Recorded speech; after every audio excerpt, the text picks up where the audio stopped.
అనుదిన నిత్యజీవపు మాటలు. దేవుని నామానికి మహిమ కలుగునుగాక.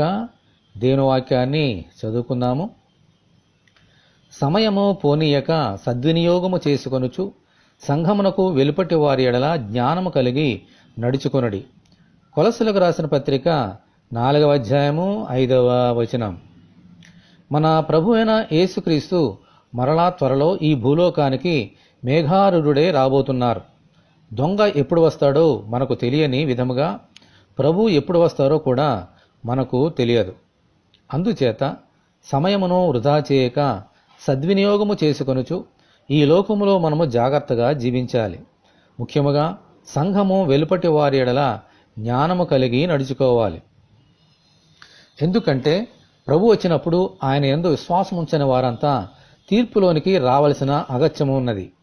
అందుచేత వారు నశించకుండానట్లు వారందరి కొరకు ప్రార్థించవలసిన బాధ్యత మన అందరి మీద ఉన్నది.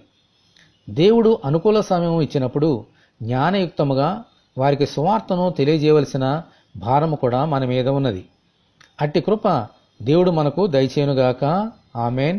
హల్లెలూయా. మనమందరము దేవుని ప్రార్థన చేసుకుందాము. మీ సువార్తను ప్రకటించుటకు సాక్షులుగా మమ్మలను ఏర్పాటు చేసుకున్న ప్రభువా, మీకు వందనములు. మనుషులు ఎవరు నశించుట మీకు ఇష్టము లేదు.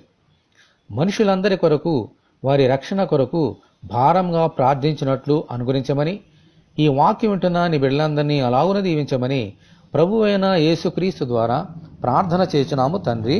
ఆమెన్.